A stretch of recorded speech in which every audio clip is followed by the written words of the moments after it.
Good evening, everyone, and welcome to Camppatton Family Compound. It's time for Friday night on the Homestead, and tonight's topic is garden library. And how's everybody doing out there? Yep. Someone's doing laundry and it was just acting up there. All right, so let's jump over here to the comment section here and say hi to everybody. So first one in was Shady Hill Homestead, followed by Sue Me, then Suzanne Galley, Glenn How to Garden, and Tammy Harder's here. It's the Marshmallow Man, that's Lewis. Mark, Chef Tech, and Shenanigans is here, and Jack, Geeky Gardens is in the house. So, yeah.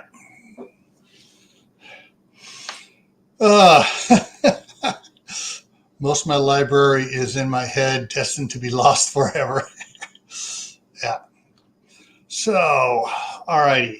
Now, I think this is the third different type of libraries I've talked about. I've talked about a homesteading library. I've talked about a prepper library. And so now we're doing garden library. All right, so let me get over here to back to this. There we go. And so I took some pictures of my mom's books that she left here with for me and the staff sergeant. And some of them I've taken some of them up to Idaho already. And these are some of the ones that are still down here in California with my wife.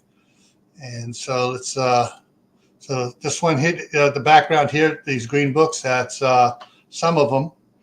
And then she's got, oh man, it came out fuzzier than I thought, but I got all about pruning, all about bulbs, all about lawns, all about landscaping, all about ground covers, a whole bunch of different books that my mom had gotten over time. Western garden books, and the healthy house plants and stuff. And then some of the other things, I mean, there were a whole bunch more that, just magazines that she had in there on gardening. And then, of course, some of the other stuff here that I have the Clyde's garden planner, which is really cool because it slides in and out and gives you allows you to pick up line up your either first or last frost date for planting your spring crops or your fall crops, and runs all sorts of different excuse me different vegetables and stuff to plant. And then so it's like spring on the one side, fall on the other. Really cool and really neat. And then, of course, something else that everybody should have. Oh, Diana 2's in here. And something else everybody should have as well, besides the Clydes, is a garden logbook planner. And so you got logbooks, and the plant, you can do, it goes by the plants. You can do how each particular plant's doing. They also have a weekly. You open it up; it's got the weeks through the year, and you can make notes about when you're starting stuff indoors, when you're transplanting it outdoors. You can actually note in it when the last frost actually was that year, and when the first frost was, so you can tell the following year how things are doing. There are a bunch of different types of these, and I think. All right, so I'm going to switch it up here and bring up some other stuff here for you guys. Let me get here and escape out of that. Drop that down. Good. Okay, I could have gone straight over here and bring up. Now, there's a whole bunch of other books and new books coming out with all sorts of the new way of planting things. On Amazon here, you get all sorts of them. Like someone's already mentioned, you go to the used bookstores. go to the thrift stores where they get some of the books and stuff. They got raised bed gardening, something that they weren't writing books about back in the 70s, at least not much, where my mom was getting the books and stuff. So there's a whole bunch of this: organic gardening for beginners, no-till gardening, natural pest and disease control books, all sorts of, mini farming. There should be ones on square foot gardening.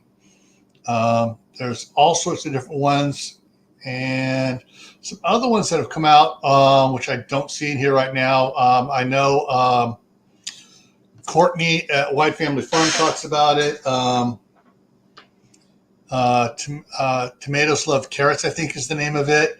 And then there's another one to get for companion planting. Here's one that does talk about companion planting, but there's some of them that list companion planting and non-companion planting. In other words, certain ones that you don't want to plant together. And so, though I did email out the link, I'm going to drop the link again here. But yeah, there's a lot of different types of information being put out for different grow zones and different areas of the country. So you can, go looking through some of these and see which ones are going to work best for you. Now, a lot of these are paperback, some are hardcover, and I'm just looking here at it. I don't see any spiral bound ones. But there are some great companies out there that you can take a paperback one to, and they will shave the paperback off. They will put the holes in it and make it spiral bound for you. And then put in a thick plastic cover on each side to help protect it.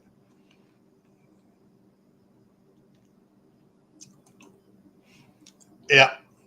Yeah, I got one that I've been that I used, and I forgot to do it this year, but I did make notes and stuff, so that I am going to get one for next year to try to work my timetables a little bit better, so I can get stuff in the ground earlier. I'm going to start tomato plants earlier indoors, and here comes Mark.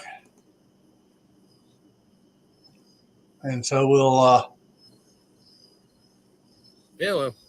Okay, and what's I said? Link for what? Link for my. It's my local used bookstore. They have like 2 million books. They have a warehouse. They have a search engine, and yeah, I'm probably going to head there this weekend, see what they got. It's supposed to rain here 2 days in a row, but yeah, they have books for the books, and it smells like my grandfather's basement. Well, so yeah, if you can get it shipped there, so you can get some of the older books and stuff. I want to go back to the top here and put another search in here for you guys.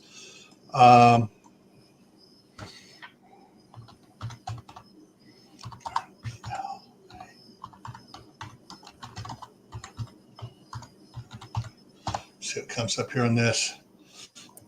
All the different ones. Now this green one over here for $9.99. That's the one I have at the house and I used, and I really like it. So I'll probably be getting that one again. Some of them get rather expensive, but a lot of them are, average around $10. And you look at them to depend what you want to get in there, what you need. Now you can make your own.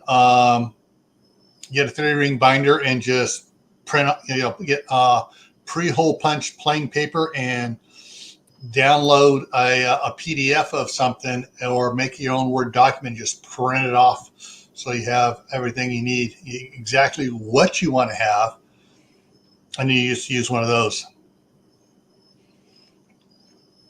And then now I know some people you can actually get a soft copy version where you keep it on the computer and you just enter it in there, and it's when you come to next year, it kind of puts everything in gray what you did last year. So as you're writing in the space, you can see what you did last year, and you can just make adjustments for this year. There are all sorts of different ones in there. Let me go ahead and open this one here up and see if it shows the inside like it did. All right, read sample. Let's see if it brings it up. See, I went through on these, and so it has like any seed suppliers you get, anything else. At the beginning, you can do a garden layout in there, a couple pages of that, and things to do: spring, summer, fall, winter to work on the garden. Year at a glance. Then you go through and you got month, like January, and then things to do list, priorities, sowing, transplanting notes, and that's all the sample it's going to give me.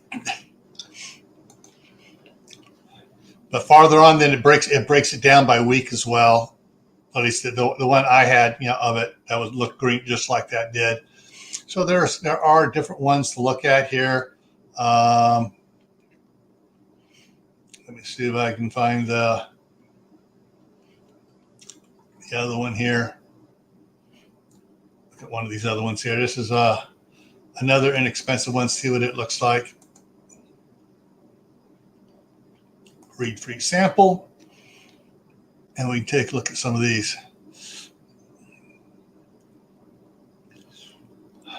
Diana, I'm going to I'll bring something up here in a minute. And so you got your fertilizer log on this one, other log, monthly do list, calendars, planting logs and stuff like that. Year at a glance, January, and then it goes into the weekly planner. And so it's all the different things you can do. And they're just giving you a snapshot of it. It had weekly planners for all 52 weeks. But there is another book here, which I have, which is really cool. I like it.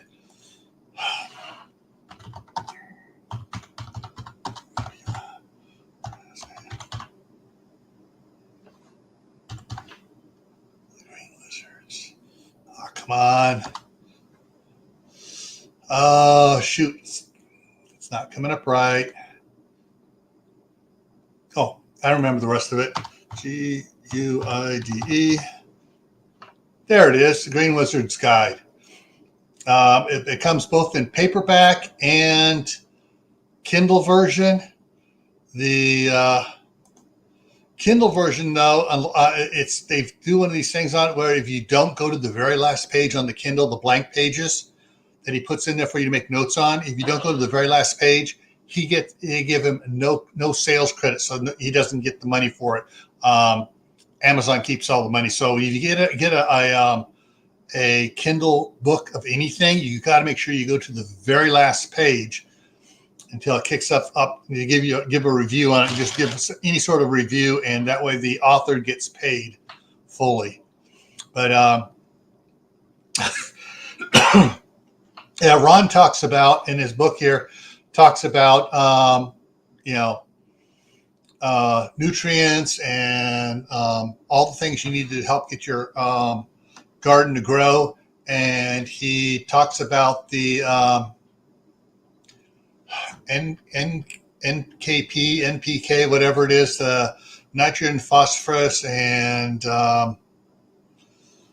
the fertilizers that a lot of stuff went to after World War II, where they had all these extra chemicals left over for making boom booms. And they say, oh, well, this works good for making your garden grass grow and stuff. And talks about how you want to avoid the artificial chemicals and stick to the natural stuff like cow poo, chicken poo, composting your own soil. Howie Food Forest Permaculture has a great chart and stuff. You can contact Howie at Food Forest Permaculture, and he'll tell you how you can get his chart thing for permaculture and food forest stuff as well. But yeah, Ron and Howie are, really try to get you guys to do the natural stuff and natural stuff. Probably with all the other crappy chemicals in the air and everything else, you want to go as natural as possible.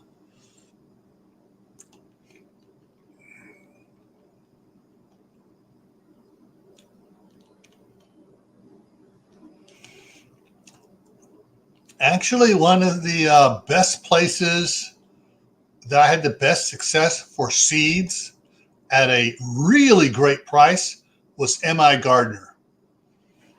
And I had some really good success with his stuff, and so has Courtney and a bunch of others as well.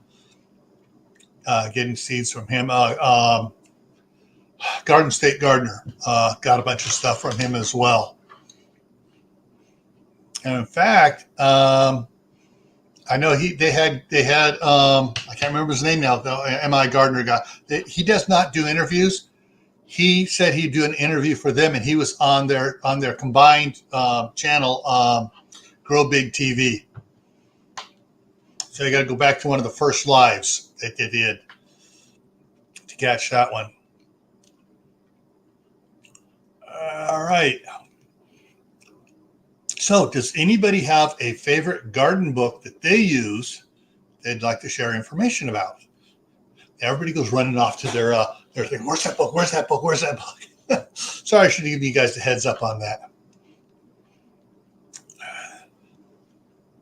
But yeah, the Baker's Creek seeds I ordered, I had for the price I had success with. M.I. Gardner, I got a bunch of good seeds from, and good success in germination rates on those.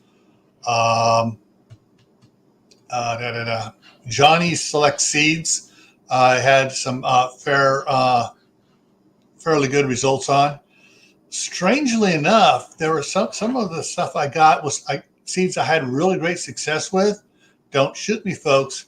I got at Home Depot the Ferry Morris seeds for the lettuces and rainbow chard and Swiss chard. We've had good success with those. But let's see if I can get the thing up here. I can drop some links here for you guys.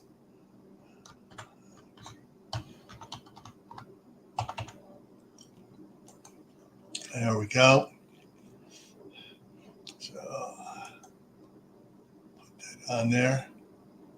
So this is M.I. Gardner's link.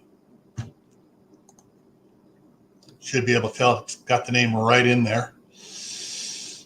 And let me see if I can find the other one here real quick. I know I just got some emails from them, so I got to go back here to that.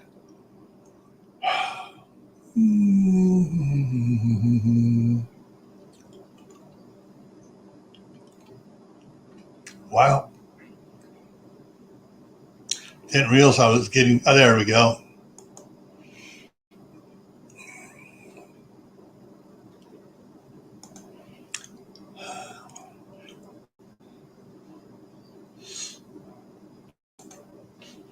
All right, so this is, this one may be a little long for it to come in here. I need to put a shorter version in on it here shortly. Let me see if I can get the shorter version ready to go here. And you go hunting afterwards. Not sure if that went all the way through no, it looked like it split it up. So it's not going to work. So let me go with the super short version.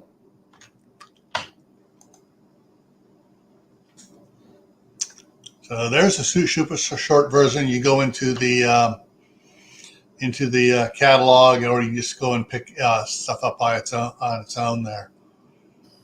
Who's that for? Johnny Seeds? Yeah. Oh, okay. I've been getting some stuff. Seeds. I get some stuff from Gurney's, like my garlic and that. Yeah. They're pretty good. I haven't done anything from my gardener. I've been watching his channel for years. Yeah. All right. What happened to the other stuff here?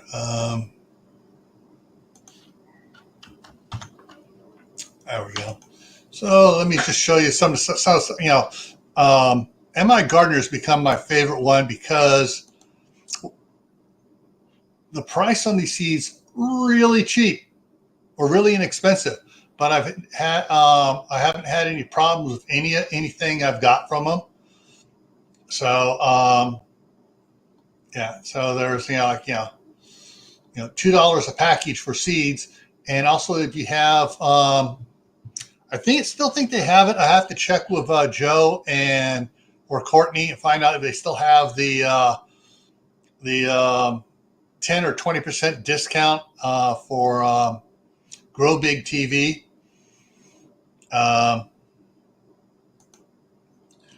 Also, if you order more than $22 worth, I think you get 10% off, or you get free shipping. Yeah, you get free shipping if you order more than $22 worth of seeds. You get free shipping. But giant pumpkins. But yeah, they got 20 pages of just going through the general seeds. But you can also go in and look for individual type seeds as well, for whatever type of seed it is you want to get. So, and they do have, when it comes to tomatoes, there you go here. They got a lot of tomatoes right now. They're sold out on some of their best sellers, waiting for they're going to be harvesting seeds here now. So you may want to check on them next month to see if they got all these seeds back in. But, yeah.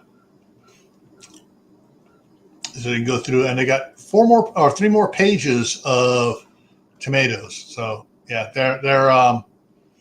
they're starting their harvesting of tomato seeds. Let's see, what's the other one? Garlic. Come on, give it to me. There we go. Let's see what they got on garlic.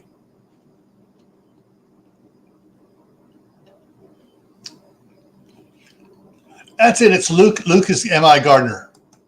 Yes. Yeah, down there in Florida, you plant in the wintertime, or you plant in the fall, not the spring. All right, so they got new garlics here. They got Russian red, Ukraine red, red touch soft neck, Spanish. I always mispronounce it. Garlic. And then they're sold out on some of the old ones. They got others of them in stock, and they should be restocking up on some of the others. They got some Korean red, German red that are new. So they got German white. They got Laura's soft neck. So yeah, they got a bunch of garlic there for those that want to start planting their garlic now. Because garlic winter is over. But interesting. Let me go back here and look at something here.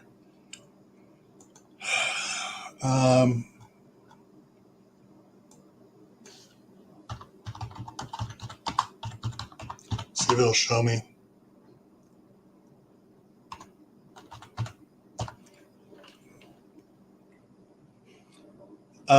They actually have the Old Farmer's Almanac, Vegetable Gardener's Handbook, the Gardening Candle, Learn When to Plant Your Garden. And so they should be addressing all the different growing seasons and stuff. So you can look at specific books for specific topics, bugs, pests, etc. Hang on here.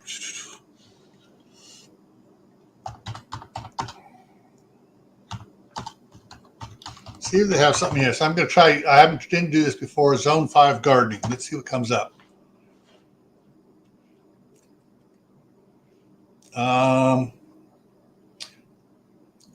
General week by week. Back to Old Farmer's Almanac. They probably here goes Zone 5, 6, and 7 gardening.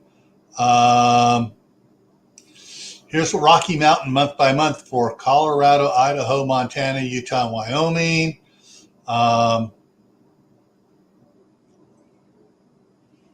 No, that's a seed kit. Zones 5 and 6. Zones 4, 5, 6, and 7. So you can look for zone 3, 4, and 5. Yeah. You can look for and try to find books on your grow zone as well.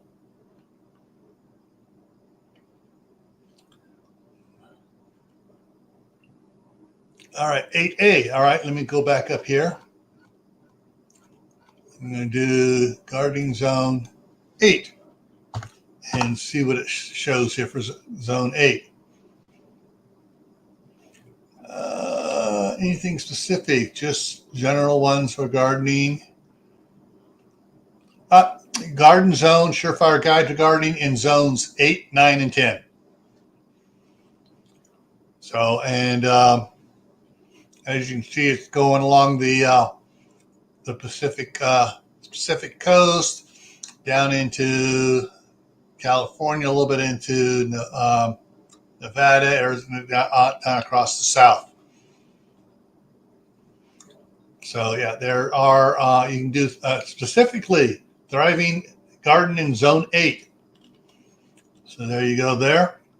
So you can find books on specifically on your zones or close, your groups of zones. So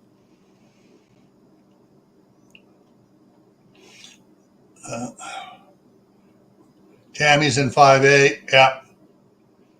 So the first ones I did, there were a bunch for 4, 5, and 6. So yeah. And the thing is, like I say, I got all my mom's books that she started gathering.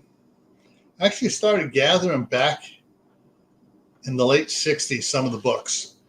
And then she got even more of them in the 70s and into the 80s, early 80s. So,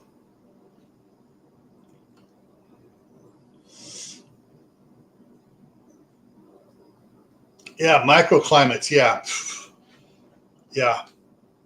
I know a lot about microclimates affecting things. In the San Francisco Bay Area, on the San Francisco Peninsula is totally different than across the bay over in Alameda County, and which is different than farther up the bay going into the Delta in Contra Costa County.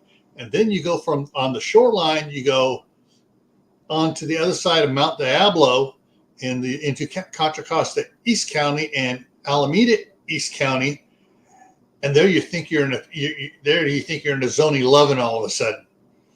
It's just, the microclimates are changes all the different places. What's funny is I'm going to see if I can bring up a map for you guys here.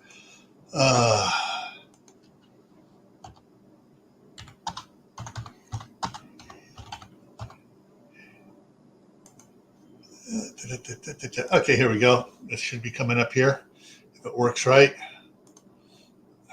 Come on, open the maps. Thank you.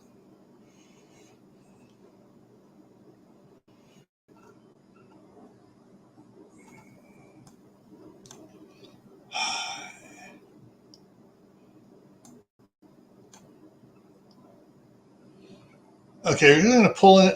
Let me get this up here. So we're going to pull in. There we go. Come on, map. It's trying to keep up.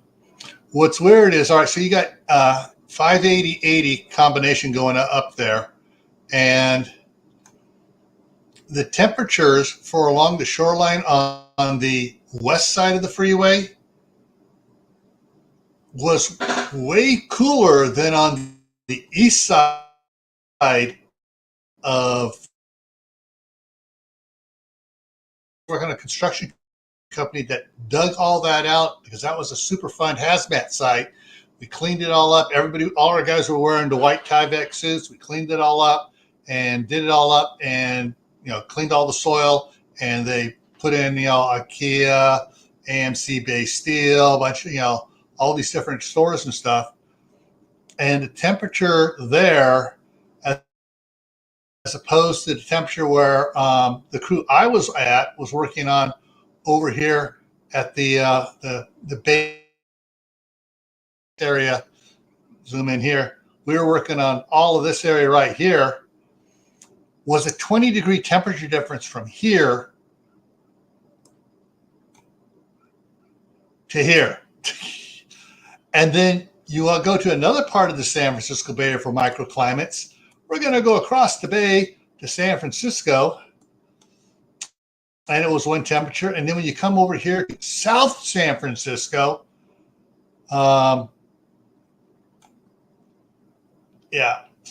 San Francisco above Daly City, you're suddenly 30 degrees colder over there. Seriously. When we go over there in the summertime, we'd have to wear parkas.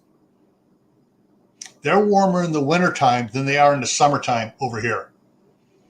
So that's really weird there. So yeah, a lot of different microclimates, and let's see. And so you have climates here, and you get up in the hills. And all of a sudden, it's a lot cooler up in the hills. You come over here to the Delta. It's cool in the Delta. You come 10 miles inland, and suddenly you're 15 degrees warmer. You come over here, out here to where is it? To Byron, Discovery Bay, and Brentwood. Oh, out here, the agriculture area out here, it's a lot hotter. And that's just a couple of minutes drive. Seriously, like 20 minutes drive, from one spot to the other. So, yeah, microclimates does make a difference in your area. Come on, there we go. Howie's in the house. Howie. Okay, hang on a second here, folks. Let me take that out of that, make it easier to do stuff with. Howie, if I can get the computer to work. There we go. Edwards. Okay, past Oregon, Washington.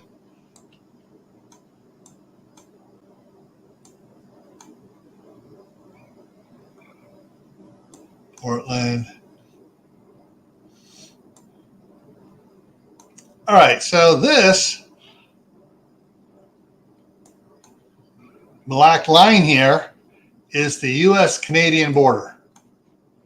Howie's out here on the island.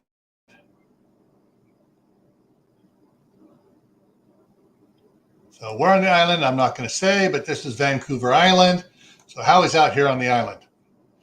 And what's amazing is out here, he's warmer than it is over here. It's like a subtropical rainforest on Vancouver Island. Yeah, because it's surrounded by water, so the temperature's warmer. And so, yeah. So you see how he's in zone 8. He just put it there. He's in zone 8. Where over here, you get over here to Pemberton, you're like probably in a zone 5 or 4. And you get over here a little bit farther, you're in a zone 3. Like Clinton or Soda over here is probably zone 3. So distance makes a big difference in your grow zones. And, checking with local farmers and see if anybody locally has written a book for your local area. Really cool if you get hold of something like that. That's like my property. It says I'm in zone 5A or 5B, but I doubt it because I'm in a valley. And the temperature on top of the hill is always like anywhere from 5 to 10 degrees warmer than where my cabin is at the property. I'm literally at the bottom of the valley. I got the stream that I'm at the bottom. There's no lower than me except for the water. And it's just always cooler there. It'd be like 85 here where I live and be 75 out there. What about in the wintertime? Is it cooler down in the valley in the wintertime, or is it cooler up on the mountaintop with the winds blowing? See, that's the thing. I get some wind down there, but it always blows one direction, which is great because it blows the mosquitoes to my neighbor's yard. I have like no mosquitoes there. It's ironic. It's damp down by the stream. There's like no bug. I got a couple bees and things and hummingbirds and that, but no I think I've seen like a dozen mosquitoes in the last 3 years down there. But yeah, it's always cooler. I don't know. It probably is cooler down there in the wintertime. Never really paid attention to that. I'll look this year when I go winter camping at the cabin. And Jack says it's fun learning to garden in 2 drastically different zones. In Florida, he's in 9B, and his mom up by Twin Falls in Idaho is 6B, 7A. And then 2.5 hours east of his mom is where I'm at, and it's 5A. So, yeah.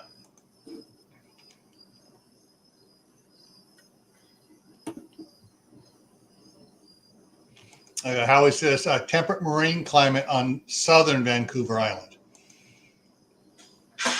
Yeah. So, yeah, that's the thing to do is look to see if anybody in your area, even though it may have been years ago, has written a book on your area on, growing plants and stuff. And you can also check with the local extension office and see if they have historical records on minimum temperatures, maximum temperatures, last frost dates, first frost dates, and that sort of stuff. They might have that congealed into some sort of a book or a downloadable PDF or something like that. Yeah, there is a lot of information out there, and if you have someone who's just starting to grow, get them a simple book first. And tell them this is simple basics. We're not going to overload you with the heavy duty stuff. This is simple basics, getting you into it, and then you can start working with other books that'll break it down for certain things, to help you learn more stuff. But the book on pests, did I still have that up? Hang on. Yeah, you might want to get a new book on pests because there's a whole lot of new ones out there now. Yeah, and most of them are coming from overseas. Yep. I remember we did our first little raised bed thing the last place we lived like 15 years ago in Maryland. And my wife's like, oh, let me test the soil. Meanwhile, I bought bags of topsoil from the local big box store, dumped it in there, and she went out and tested the soil, and it came high or low in something. She loaded it up with something. I forget what it was, and I had just planted tomatoes, and everything just burned and fried. I mean, we had nothing that year. I think I had a couple like, I don't know, pepper plants that survived, but it was brutal. And we were like, okay, we need to learn how to use this soil test kit and not do it the way we think it's done and just, wait for the soil to settle in for a year. Yeah. All right. Swafford Homestead's here. All right. Let me bring this up here. Boom. So I went back to Amazon and I Googled garden pest books and got a good variety here. Got some recommended ones up here. And then you got other ones down here. The Vegetable Garden Pest Handbook, Natural Pest and Disease Control, Garden Insects, Vegetable Garden Problem Solver Handbook, How to Get Rid of Garden Pests and Disease. And there's a whole bunch of different ones here. Garden pet, all these different ones. Attracting beneficial bugs to your garden. Now that sounds like a good book to have. That one right there. Revised update, second edition. Natural approach to pest control, and that was back in 2022. So. Here's what interesting: Garden Alchemy, 80 recipes and concoctions for organic fertilizers, plant elixirs, potting mixes, pest deterrents, and more. So going back up here, let me go back up here to the top. There was one here. that stood out. And let me open that in a new link here. Greenhouse gardening. Now, I've heard from a lot of people, greenhouses have a different set of pest problems because it's more of an enclosed, it's more of a microclimate inside the greenhouse. You'll get some bad pests in there, and you don't have a lot of the natural predators. Tammy says, sorry, she's late. Her internet's going in and out. That's rebel canners. So you don't have all the good beneficial insects in there per se, but somehow always the bad ones seem to get in. And you also get lots of fungi and bacteria in there that can devastate your entire greenhouse. Yeah, so you got to watch temperature, humidity, what pests are in there. Figure out what pests do you need to order. A little thing of ladybugs or praying mantises or whatever to release in there. Granted, most of them are going to come out, but you need to get some of them in there to help take care of stuff in there. Now, someone I saw had a really big greenhouse. They actually moved a beehive inside their greenhouse. I had a friend that did that. He had honeybees in there for his tomatoes and peppers. Then he realized he didn't need them because they're all self-pollinators. Yeah, but some plants do need them, and wish I could remember the channel who did it. But basically, what they did is they put the bees inside the door that they kept. Once it got to a certain temperature, they just kept the door open, and they put the bees in there. And so the bees did the pollinating, and then they put in. They got some other insects to help protect the bees, and they got the little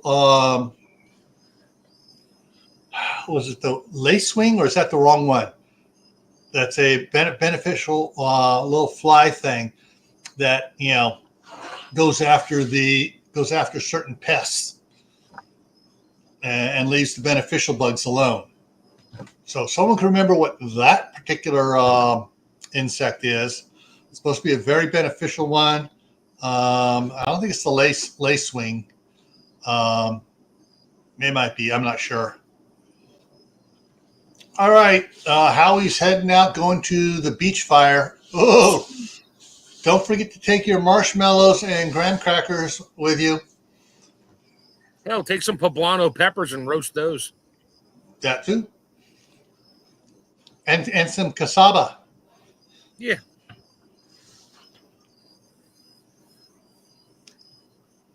All righty. So, yes, lacewing. Okay. Thank you, Stephanie. Lacewing. Yeah, you can get those as well. You can order on Amazon beneficial different insects. You can get the praying mantises. You can get the ladybugs. You can get the lacewings. You can get several others as well, and you can get them. And you can release. If you have a greenhouse, you can release them. Some in the greenhouse. Yeah, some of them are going to go outside to the area outside, but hopefully they'll wipe out the aphids and the other bad ones inside ahead of time.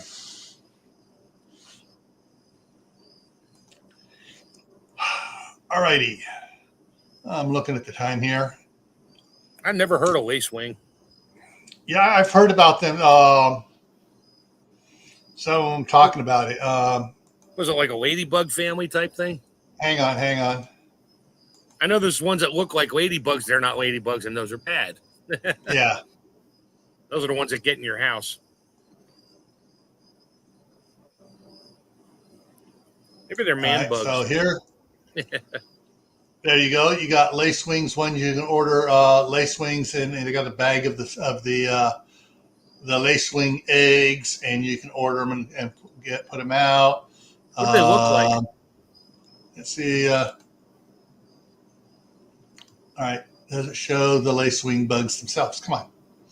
Those are the eggs. And they're not showing what the bug are, so I'll just go here.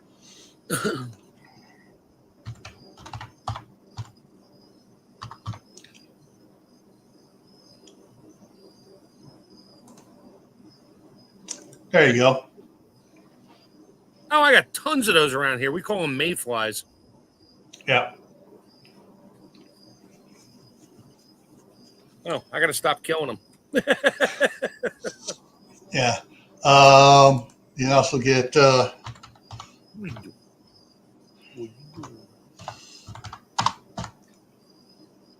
you can get the ladybugs, you know, in the netted bags. You get in the plastic containers.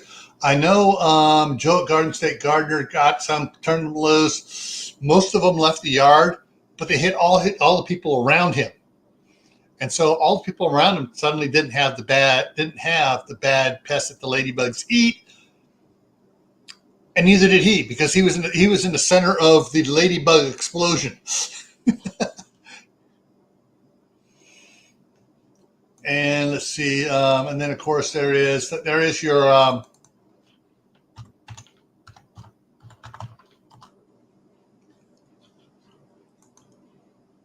praying mantises, and they come in a little. They're different type.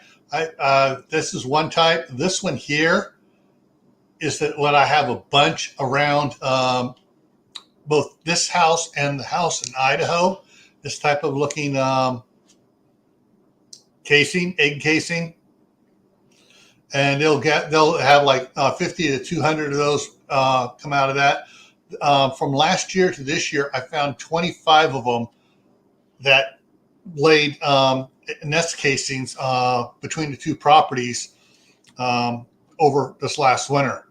So, and then I saw a whole bunch of praying mantis, and then the friggin' county came in and sprayed for mosquitoes, and I found a bunch of dead praying mantises, dead ladybugs, dead mosquito hawks, and dead dragonflies. But then some more survived and came back, and but yeah. All righty, so we're hitting the end here. Let me go ahead and pull up what's coming up here. There it is.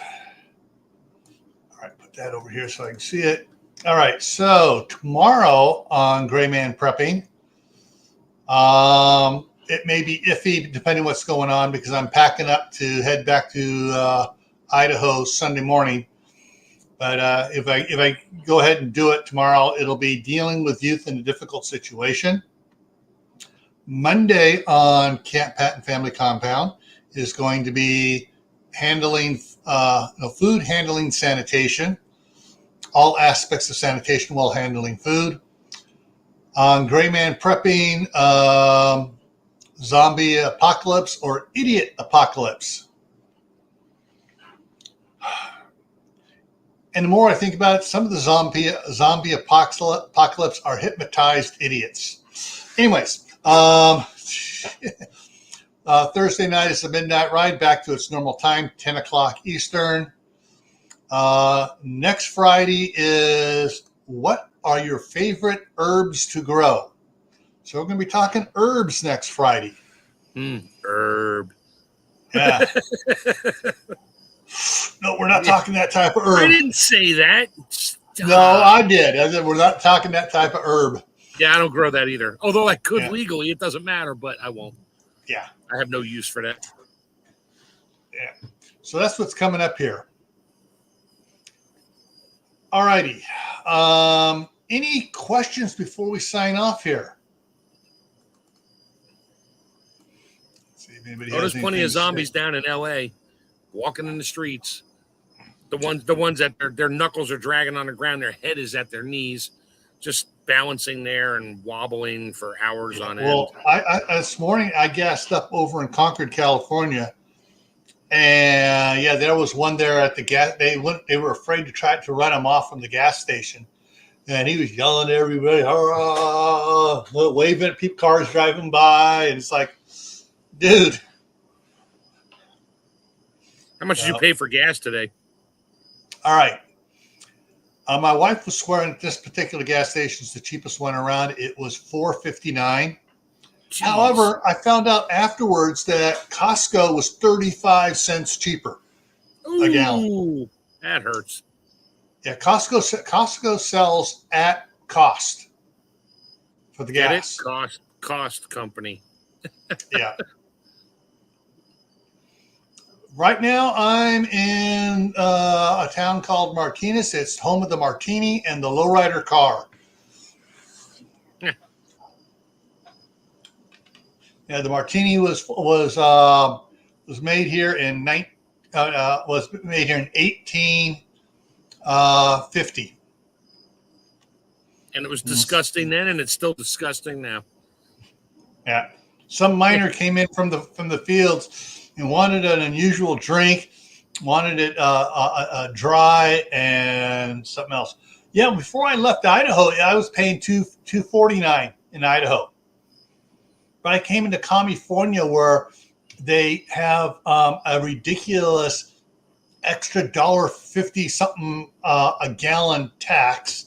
That's to fix the roads that they never fix. Yeah. Yeah. That's to fix the pockets of the state legislatures. Yep.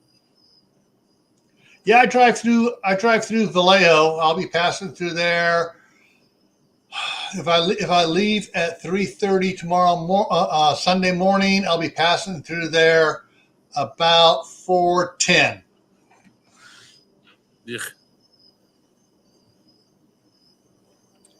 Yeah, in Pennsylvania, it's like 3.29, and in Maryland, I found it in a few places at 2.89. Yeah, but yeah, California's always it's always higher, and then when they shift from the winter blend to the summer blend, it jacks up the price 20 to 30 cents for 2 or 3 months. And then when they switch it back in the fall, it jacks it up again, the same amount of money because they got to change the formulation Yeah, how much of that ethanol they're adding to it when every company that adds ethanol to it gets paid a piece.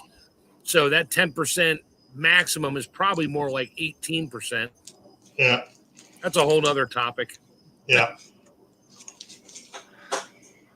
Yeah. Fortunately, more and more companies in Idaho are, at least around Idaho Falls and Blackfoot area, are dropping the ethanol gas because no one wants to buy it because everybody has gasoline-powered lawnmowers, leaf blowers, and stuff that they can't use it in, and everybody screams and yells about, "Hey, we don't want this. Who's selling it?" And when it was just one company selling it, and everybody found out about it, they had lines around the block, people trying to buy, the ethanol-free gas. Dirty little secret. When they first came out with ethanol added to the fuel, I had one of my daughters who was, I think, in 7th grade. They're into energy and stuff. She was looking for a project. I said, why don't you run the numbers on the BTUs of gasoline versus the 10% ethanol mix and do the MPG. Oh, she was all over it. She was appalled because car companies use pure gasoline to rate their MPG, but we can't get pure gas. And you actually get less MPG with alcohol, even though they say it's safer for the environment. You're burning the same amount of gas to go the same distance, whether it's pure 15 gallons of gas or 14 gallons of gas and 1 gallon of ethanol, you're still going the same distance. So there is zero savings to the environment if you want to look at it that way. Yeah. It's BS. It's always been BS, but now we have all the corn is going to ethanol because of the subsidies. And okay, I'm starting a whole other topic here. Sorry about that. Yeah. That's a rant. Yeah. Oh, there are plenty of reels on Facebook about that too. All righty, folks, we're going to wrap it up here. Thanks for coming in, and hopefully we'll see you tomorrow. If I get the live going tomorrow, I'm not busy trying to pack the truck. Tomorrow at 8 p.m. Eastern on Gray Man Prepping. All right, everyone, take care. Have a good night.